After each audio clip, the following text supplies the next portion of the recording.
What's up, guys? This is Seth. I'm Len.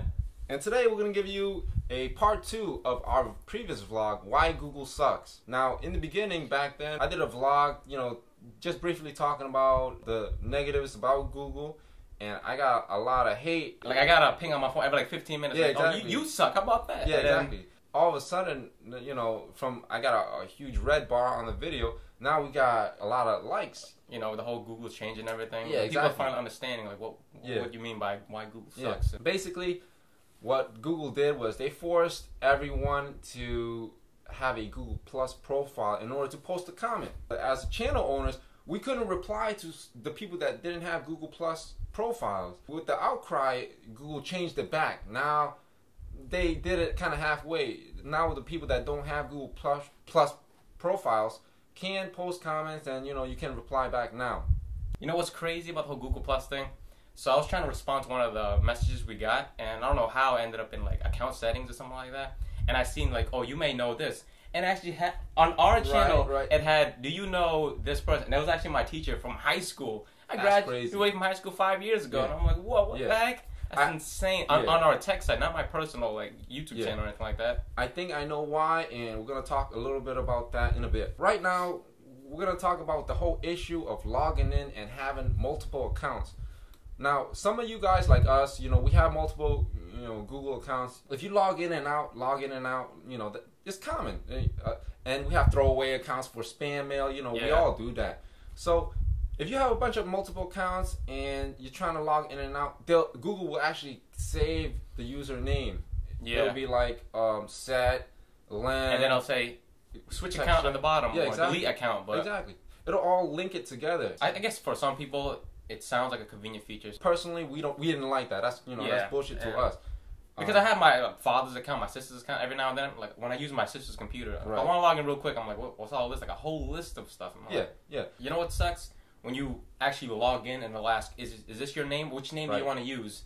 So if you click on one, it never remembers it actually. Yep. So we want to use text shift. So we click it and it's okay. Once we log out, log back in, it'll ask the same question over and over again. Google doesn't seem to know when to stop asking a question. There's no option to say, don't ever ask me this shit again. Every time you log out, you log back in, they ask you the same question. And you're like at one point, we're gonna be just use the name, forget it. That's what Google wants. And I know some people are questioning, what's wrong with that? Well, a couple of my friends, they have Android tablets, Android phones, and they like the whole integration actually. Because, in their mind, again, it's like, oh, it's all in one. If I lose something, it's here. It's connected here and here. Yeah. Opposed to, so I guess people like organization in their life, and the whole integration gives them that peace of mind.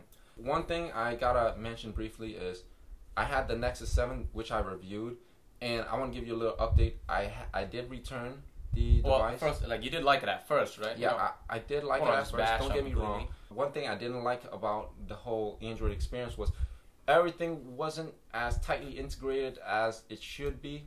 So, for example, if I'm on YouTube, I think all the Google apps should work flawlessly, especially on a Google device. I know, that's crazy. So, yeah. When I was on YouTube, I found Google's flagship tablet. Yeah, exactly. Their flagship tablet. So when I was on YouTube, a video wasn't playing right or it would crash.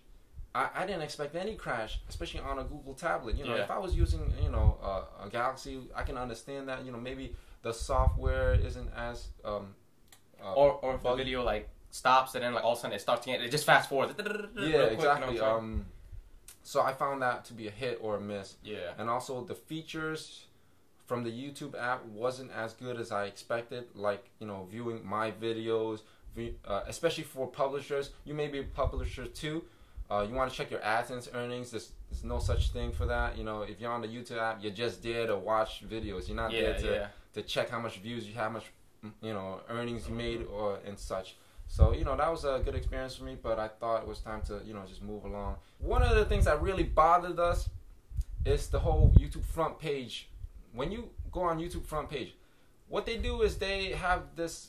Okay, first of all, every time Google changes YouTube, I want to get that straight. Google changes YouTube, not the other way around. So every time Google changes YouTube, everyone gets mad until they get used to it. Yeah, because supposedly it's the that's incremental changes. Little by little, they get you. That's what a lot of defenders of Google actually say. Oh, you just got to get used to it, Yeah. But in reality. us users, all we do is we only tolerate the changes. We don't actually like it. We just tolerate it until people. Yeah, you know, and we only get tolerate pissed. it. We only tolerate because we don't have any other option for Exactly. YouTube. Yep. Like, YouTube won't get another serious competition until they filter out the not safe for work stuff that like Daily Motion or Blip TV have. They got like a lot of crime or gore that they should remove, and except advertising in general. So I think YouTube did it right in a sense that they have a place where people can actually come and connect and make money. So, so that's good for them.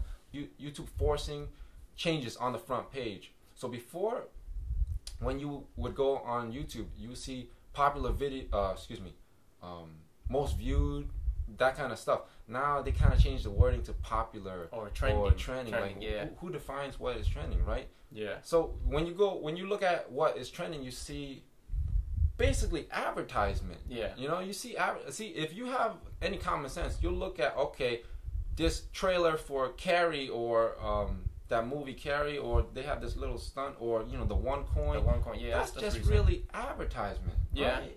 Come on. Yeah. You think so?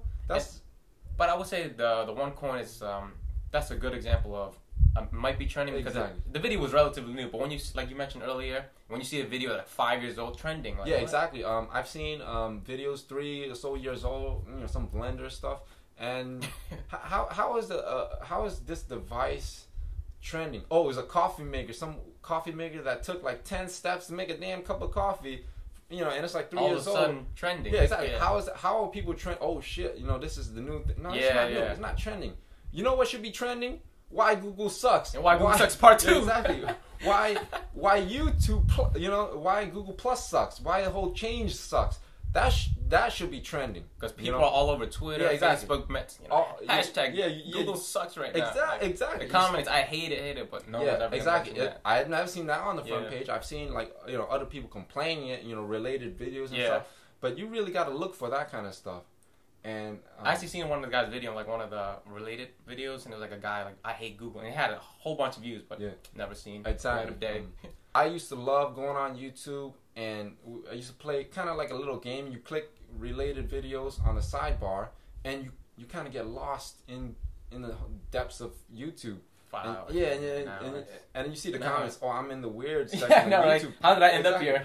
Exactly. And it's kind of cool. It's interesting because you're really exploring the web. You're exploring YouTube, and you can actually choose a path and see how far you can go. But now the whole change is almost like a round robin. When you try to explore YouTube, you kind of go around in a circle. You see, oh, I've seen this video before. I've been subscribed to this. Why is this related? This had nothing to do with I know, I get that all the time. Yeah, exactly. Because it depends on what videos the person has gone to from that video. Yeah. So say, if they watch a Miley Cyrus video and they go to tech shift, so Miley Cyrus is going to have tech shift on the side. Right. It happens enough time, of course. Yeah. So it's weird. Yeah, that's weird in itself. One of the things that was nice about YouTube, you can automatically check view in HD or view in the highest quality available. Yeah. Which isn't a problem for you, right? Well, for me, it's not a problem. It hasn't been a problem, not yet. I know as soon as I start, like YouTube again, it's gonna happen. Yeah. But every time it automatically goes to 1080p. I have a good connection, so it works. It seems to work fine. I have no problems right now. What your experience? Yeah, I have a good connection too. Don't get me wrong, but I have a little issue where I'm viewing a video and it always plays in 480p or 360p.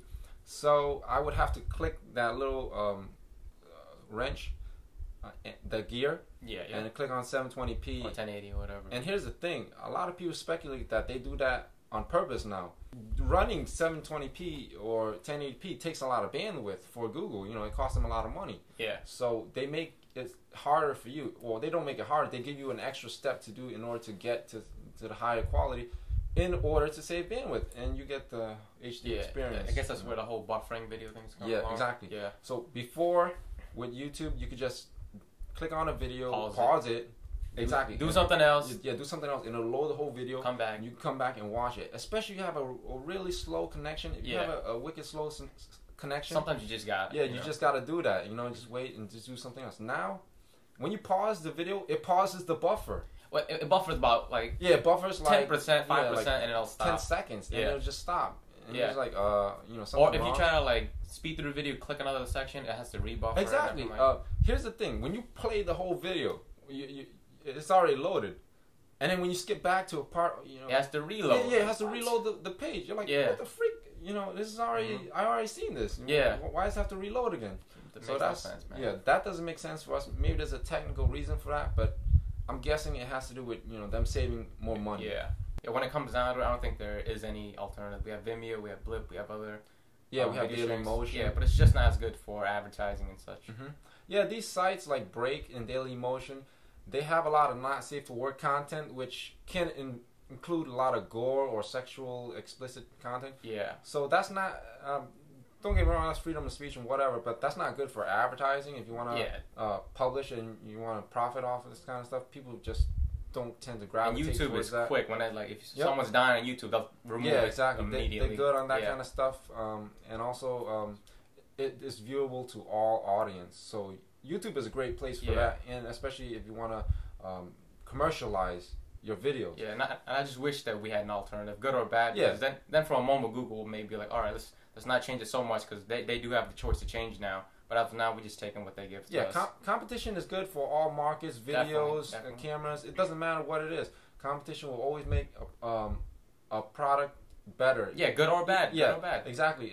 If Bing wasn't here, Google would be stagnant. If they have a monopoly on something, they'll just do whatever they want, which is what we're seeing right now with all these YouTube changes. Yeah, that's pretty much it. Yeah. That's pretty much it for this video. Hope you guys enjoyed this. Exactly. Please like, favorite, and subscribe. Please leave us a comment down below, and we'll see you guys later. See you guys.